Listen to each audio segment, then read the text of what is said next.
What is up, y'all? It's your girl Brand New, and I'm back in a motherfucking building. This time I am back for a recap of Real Housewives of Atlanta. This is season 11. I will have the episode in the description. Andy, Bravo, y'all ain't shit. You motherfuckers ain't shit. Let me tell you how y'all ain't shit. Last week, it was supposed to be about Eva, right? It was her wedding, rightfully so. I'm thinking I'm going to learn more about her and Michael and their families and, you know, different things they may believe in. I thought I would get to know the kids a little bit better. I know the one baby is just a baby, but I thought I would see him on camera a little bit more. I thought it would be all about Micah and Eva. We get to this motherfucking episode and you make it all about them, but you make it all about Eva in the most negative way, honey. They done drag Eva this whole damn episode, calling this child homeless, Eva running from house to house, can't pay her bills because some ex-best friend of hers is telling all the tea, honey. Y'all know how them ex-best friends be acting. Soon as you cut them loose, they telling all your motherfucking business, putting their own spin on it. You know, and bitches ain't shit either, because a bitch will be your good friend. I know I had a so-called good friend. They walking right beside you, and the minute you let a bitch know about who they are and how they ain't gonna be talking to you, you know, y'all friendship in, and then the bitch gets to telling all your business, putting her own spin on shit, acting like a old mean, hateful bitch, just spiteful as hell, acting as if you ain't never been friends. I done been there, Eva. I done been there. I done been in a few of these situations you was in on this episode. I want to get right off into that. Congratulations goes out to Portia. I think she named her daughter Pilar Jenna McKinley, I believe. That's a beautiful name, Portia. Congratulations. You are now a mommy. I'm so happy for you. Honey, Portia pretty much planned her gender reveal this episode. They go have a popcorn. They go have a bouncy house, a photo booth, or whatever the fuck they go do, y'all. A kissing booth, I should say. And then I guess they go have the poppers and show you what sex the baby is gonna be. Portia is just ordering up shit up a storm, and she expect for motherfucking Dennis. I'm like, how much money Dennis paying Portia for all of this shit? Is you gonna put some money on this shit? She just looking at him, expecting him to pay for everything. Now let me say this, you guys. I'm gonna ask you all something. Y'all tell me how y'all feel. Is their relationship one-sided? Like, he's always buying stuff for Portia. We don't never really see her doing nothing for him. Are they gonna be a team and handle the expenses? It just seemed like she spends money up and she just fucking tells him how it's gonna be. Y'all let me know about how they go in their relationship, because I ain't never seen Portia buy him not one gift, honey. Okay, so we had the scene with Kandi and Riley and Todd and Mama Joyce. Kandi is letting everybody know they sitting around eating pizza with little baby Ace. Isn't he the cutest? They sitting around and they pretty much talking about how they're going to have their 2 new babies and they're going to go through with the surrogate process. I'm with Riley. I don't think they need to have any more children. You are barely around for the ones you do have. And I feel like I said before, when you have children, whether you have money or not, I feel like you should be around. So hopefully she fixed her schedule. If she does fix her schedule, you guys, it is doable. But we talking about Kandi, honey. Somebody that need a new business every 5 minutes. So it's like, Kandi, you gonna have to lax off of some of that shit and be a mom. You know, you can't trust all these fucking nannies out here, okay? Can damn near trust family members. I'm just saying. So, I hope they work all that shit out. But, they gonna have the 2 new babies. Riley is not fucking here for it. And I was surprised. Was you guys surprised that Mama Joyce was for it? And Mama Joyce has said that wish I would have had, more kids because I had lost my son. And, I know that that's hard when a parent loses, a child. So that was interesting because I thought Mama Joyce was going to be like, hell no, Kandi, you don't need no more kids. Y'all know how outspoken Mama Joyce is. But Mama Joyce say, shit, bitch. Long as you opening up these motherfucking restaurants and I get to go on vacation, bitch, I don't care what you do, okay? They show us a little clip of Eva coming off of her honeymoon with her man. Did they go to Greece? I forgot where the fuck they went, but they had a really good time. She said she had lots of sex. Let me tell y'all something. That motherfucking Eva is a bad that's a pretty motherfucker. Eva's so fucking pretty. I ain't never seen her look bad. And I'm nervous. I ain't never seen Eva look bad. I don't even think it's possible. Pretty ass eyes. Eva could do the short hair, the curly hair. She can do whatever hair she want to do, honey. You stay slaying, Eva, even though they coming for your ass in this episode, honey. Did y'all see old Cynthia and Mike Hill hanging out in this episode? The only thing, you guys, that bothers me about their relationship, and I should say it worries me, is how they act on social media. I feel like they be overdoing it, like more than any of the other housewives with their boyfriends. And don't get me wrong, I'm happy for Cynthia. Love is a beautiful thing. But Cynthia, it's too much. Oh, I just love him and he just loves me and we're just going to get married and live. You ain't been knowing this man no damn year, no 2 years, 3 years. Now, when y'all get to like Shamari and Ronnie, when you done been through a few things, I can get all that damn support because y'all been together for so long. Y'all go work the shit out. I mean, we can have enough faith in it. But your relationship with Mike Hill, Cynthia, is very new. We can't invest in y'all shit.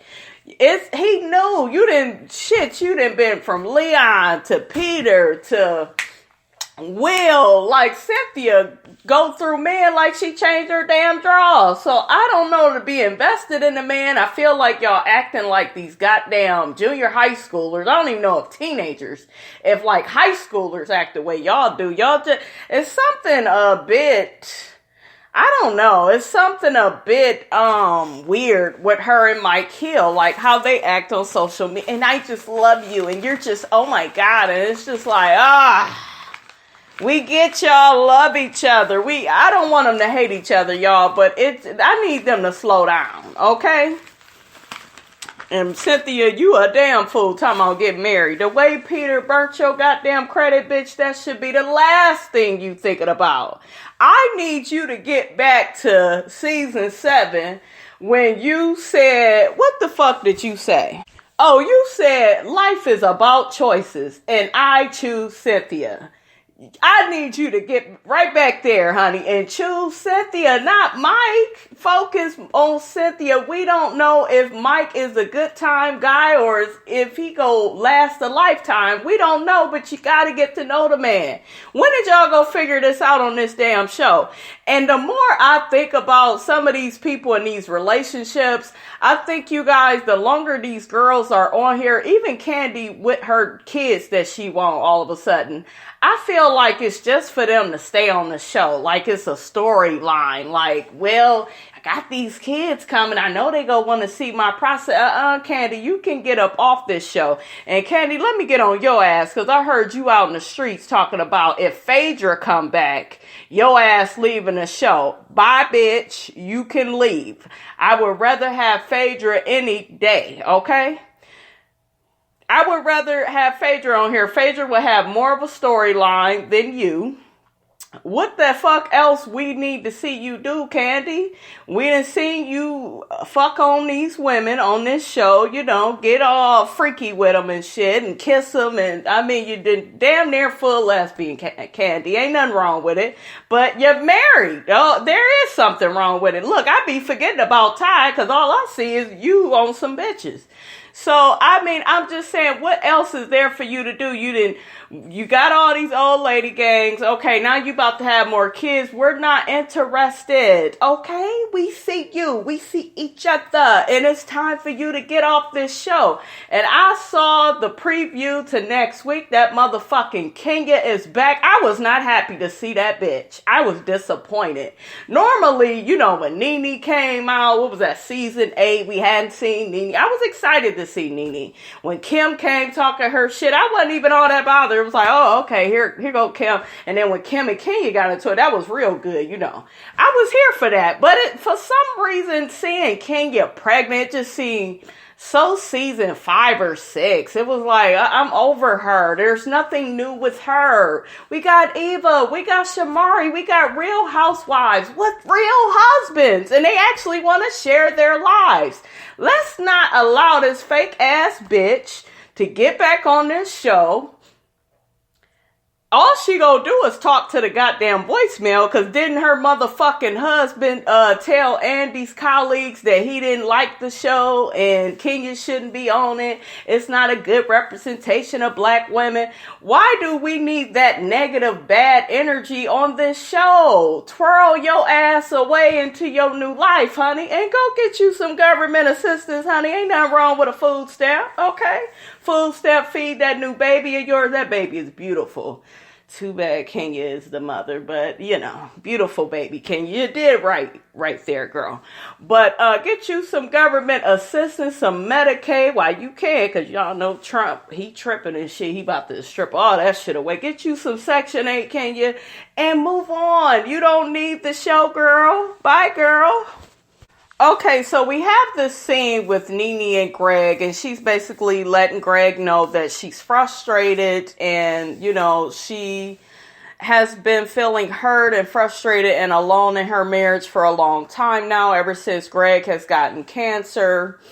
Greg is just looking at her like, damn, this shit is new for me too. I got emotions that I never thought I would have. And, you know, I look in the mirror and I just draw a blank. When he said that, I damn near cringed and damn near fell into tears, you guys. It was sad. It was sad to hear Greg talking like that. I could only imagine what he has been through. My heart goes out, you know, to him and NeNe. NeNe still in the scene came off looking selfish, though. She even mentioned at one point, though, that, you know, if I leave Greg now, you know, I'm going to look like the bad person. I don't want to look like that, you know. And I understand that, NeNe, but you're either in or you out, you know, in your marriage. And I get that being a caretaker is hard. You admitted to Greg, you're not the best at it. But to me, it seems like in your marriage, things was one-sided. You're used to Greg always, you know, being there and he takes care of you. I think that was more of your relationship than the other way around. Yes, you probably financially finance things, you know, you probably do that. But in a marriage or relationship, you got to have that person's back and you got to want to have their back, especially, you know, if you're married to them. And y'all know I love NeNe. That is my girl, my fave on here, but that scene, it still looked, I don't know about you guys, it still looked kind of selfish. It was just like, well, ever since you got this, and, you know, it's just like the man is damn near on his deathbed, honey. He's scared. You know, that would be anybody. So do you have any compassion for the man? You know, NeNe and Greg, I think it's a good time for you all to see a counselor. You damn sure need to be in therapy like damn near every day. I'm serious. You cannot do this alone, NeNe. And that's what you keep doing. You keep perpetuating the situation and making it worse because you're not properly dealing with it. Don't depend on Marlo, Cynthia, these girls, anybody. Don't just depend on them. You need professional help to deal with your emotions, for Greg to properly get his feelings out as well. That way you both can heal and resolve this. NeNe has stated that she doesn't want to give up on her marriage, but she did let Greg know, yeah, I wanted to separate. I wanted to divorce. It was too much. You was being so mean and nasty to me. I couldn't take it. So I'm glad she got all her feelings out to him. But like I said, it still seems very selfish and one-sided. It's just coming off like that. But I still love you, NeNe, but you get y'all some therapy, please. The kids, too, if they need it. Okay, honey, so I purposely, honey, left this shit with Eva to be the last thing we discuss, honey, because it was the meat and potatoes of the fucking episode, okay? All right, so we got Marlo. Marlo is having NeNe and Tanya over to her house. So both women get there. NeNe had talked to Greg right before she got in Marlo's house. He was telling her he was nauseous. NeNe said she was going to hurry up and get back so she could, further take care of Greg. That part right there, that looked cute to me. I was like, okay, this is what you guys should be doing, NeNe. You guys should be communicating. Okay, so in the house, Marlo got food and she got drinks, NeNe is eating, drinking. Tanya come on in there talking about she ain't too far from Marlo. She says what she says. She was looking cute. And then, honey, all of a sudden, Marlo gets to spilling the tea, honey, that that ain't Eva's real house that she's in. She actually stays in a raggedy house, across from the damn golf course or whatever the fuck it is. I don't know. Now, mind you, all of this information comes from Eva's best friend. And then Eva had told Kandi that her bridesmaid and wedding planner damn near got into a fight. They got into it real bad. And I'm looking like this is that same woman. Yeah, this is that same woman or whatever. And that was really acting like she had Eva's back. Y'all remember, I believe that's the woman that had Eva's back when Eva was acting a fool and couldn't fit into her motherfucking dresses. The lady was calming her, and she was her best friend, her good Judy, her girl. And I was just surprised by all of this. Because Eva just loved the lady so much. But Eva, I remember when she went and met with Kandi, she said, those type of people, they come out at weddings and funerals. You really find out who people is. They backstab you like that. So, Eva had got a hold to the story a little bit then when she was talking to Kandi. She had let us know that her and the lady had fell out. Supposedly, this is the same lady that told Marlo all the tea about Eva, being in this house, going to this house, and, all this shit. Her credit bad, and, her car got a CPN on it, whatever the fuck that is, just saying all this nasty ass shit about Eva. And Marlo, you are one messy ass bitch. Because it seemed like you could not wait to get the gossip. I didn't even like how NeNe and them was acting when they heard all this bad shit about Eva. It just kind of made my stomach turn. Because it's like, if this girl is your friend, yeah, this is gossip. But NeNe, this is your friend. You hearing all this bad shit about her. And then NeNe gets it in her head, well, I should be the one to tell her, I'm the one to introduce Eva to all the girls, and I gotta be the one to tell her, and Tanya was like, yeah, you need to be the one to tell her. It'll be better coming from you, this, that, and the third. They all seem like they are in agreement with that, even Marlo as well. So, and Marlo, you ain't shit because you wanted to get back at Eva for dragging your motherfucking ass on that bus. You don't like to get dragged. You don't like when motherfuckers get to getting your ass together. You want a little get back for Eva. So I see you, bitch. And another thing is when Eva had met with Kandi, Kandi had invited her to her new old lady gang location. It was going to have a soft opening. So that's what Kandi was inviting her to and talking to her about. And Eva had told her about her honeymoon and that, she was moving and shit. And the whole story sounded really weird. It sounded weird to me and Kandi because Kandi was just like, wait a minute. You just paid for this big ass wedding. You just went on a honeymoon. Now you moving from one rental to another rental and you want to buy a house. That does sound fishy, but Eva got a good reason. She said that crazy ass Chucky doll, Kevin McCall, y'all know that crazy ass fine motherfucker. It's, be stalking her. Every house she get to, he finds her. And you know what? I believe her. And let me say this, because Marlo had a point later on in the episode, and I'm going to just bring it on up now so we could deal with it. Marlo said, girl, please, you just using your child's father as an excuse.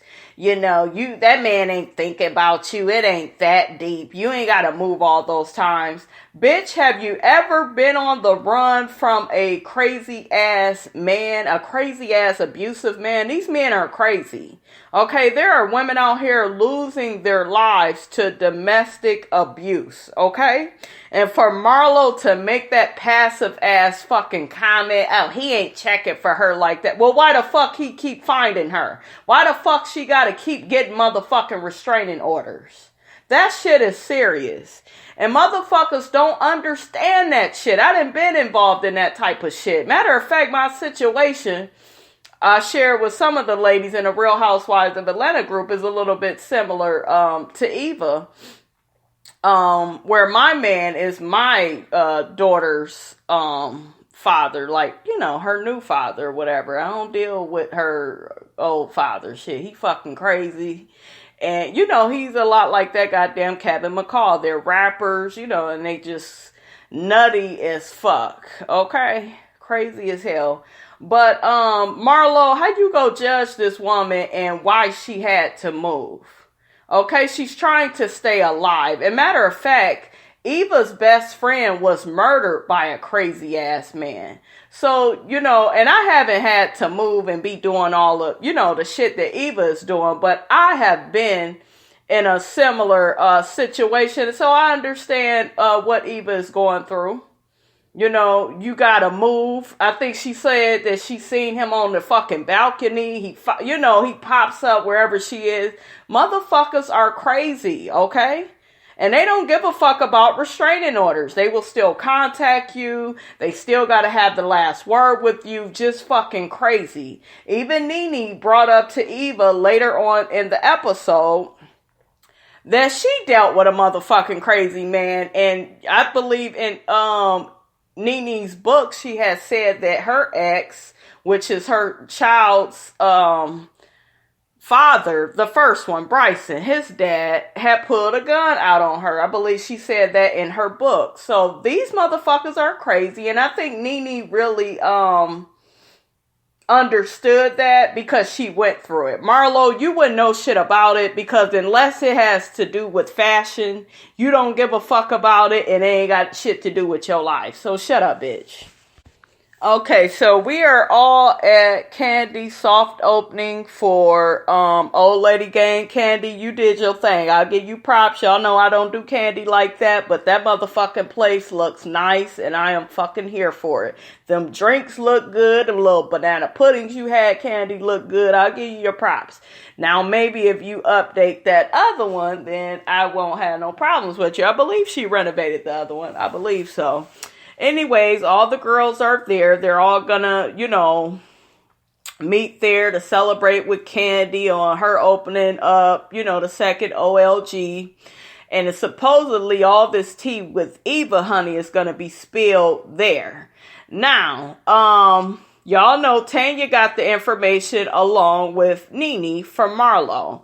Tanya takes it up on herself as soon as she sees, Eva to tell her what Marlo told her, which is what her old best friend was saying about her. Her credit bad. She don't need to be buying nothing. You know, Michael ain't got no money. He broke. She taking care of him. This, that, and the third. Eva is like, oh, hell no. Nah. This bitch is crazy. I already know who the fuck you talking about. You know, Eva didn't take the shit well, and she dipped off. She like, I ain't here for this shit. Producer was trying to call her. Eva took the fuck off. All the girls is looking at Tanya like, why you fuck up the party? Why did you even tell her what you told her? Turns out, goddamn Tanya can't hold water. She done told Cynthia. Cynthia's sitting up there, well, you know, I've been where Tanya has been too, and I don't blame her for telling her. I'm just looking like, you bitches could have waited, like, why? But that's how this show operates. Y'all know they do shit when they ain't supposed to. That's what makes a show, okay? How many of y'all got nervous when you saw Shamari and then you saw them drinks they was making? I got a little nervous, but then I seen old Ronnie. I said, Ronnie got her ass under control, honey. Y'all know Ronnie don't play. Shamari won't be getting her ass out of hand with him, honey. And then I believe in the episode, I think Marlo said, no, Shamari said, I got a three, I can have up to 3 drinks. And then Marlo said, that's the maximum amount you can have. You don't need to have nothing else, okay? And I'm here for that. Like I said, I thought she maybe should just have 2 drinks. But yeah, she need to put a cap on them drinks, honey. That way she don't be saying no crazy ass shit. Eva came out of her mother's vagina. That shit was so motherfucking funny. So, the girls, they still tripping over why Eva left. What is going on? This shit is crazy. Everybody still talking about her and what her best friend... Was the best friend a bridesmaid? I don't know. I just know she her best friend hating on her. Anyways, that crazy ass Giovanna was there. I said, why y'all keep inviting this heifer out? But whatever. Anyways, NeNe is upset with Tanya, and so is Marlo once Marlo get there, because they like, why the hell did you tell Eva that? NeNe was supposed to tell her. NeNe got to be in the middle of the shit, so she wasn't having that. Tanya immediately apologized. NeNe called Eva on the phone and said that she would meet without the cameras with NeNe. Is still a little bit suspect, because I know at this point people are like, well, bitch, if this shit ain't true, we'll just deal with it, and I guess that's not the way Eva wanted to deal with it. So NeNe is trying to convince her to come back. Anyways, they end up meeting outside, and we could kind of hear what's going on. They're at a far distance, but Eva is now talking with NeNe and Michael. NeNe and Michael are both convinced that Eva, she needs to go back in, deal with these girls, deal with what's being said, lay it all out on the table. Don't let this lady control the narrative to this story. You are in control of this story. Go face these girls. Go deal with it. Eva agrees to come back in, and she gets to, telling all the girls the situation, with the child's father and how he's crazy and how she has to live in several different houses and, he be finding her, and the whole situation is crazy, but shit, it's believable when you got a crazy ass child's father. And like I said, that motherfucking Marlo shit, if it ain't about Chanel or Gucci or Prada or whatever the fuck name brands that bitch be wearing, that bitch don't know these type of situations. NeNe knows these type of situations, because she has lived it herself. So I hope that they give more compassion to Eva and don't be, I know it all kind of, the way she's running away and shit, it just looks like she's hiding from it. I know that does look suspect, but at the same time, give the girl a break. She just trying to live her best life away from that crazy ass man. Really quickly, I noticed something that Eva said. She's kind of looking at NeNe in a certain way because Marlo knows this information and she knows that NeNe and Marlo are cool. And it's kind of like, I hope NeNe is not sitting around with all these girls talking about my business. I heard they go get into it at the reunion, NeNe and Eva, and how they ain't really all that cool. And Eva came on the show acting like they was cooler than what they are. So we go see all that shit play out. This motherfucking episode, bitch. It was good. I was here for it. I hope you all enjoyed it. Don't forget to like, comment, and subscribe. It is your girl Brand New, and I am out.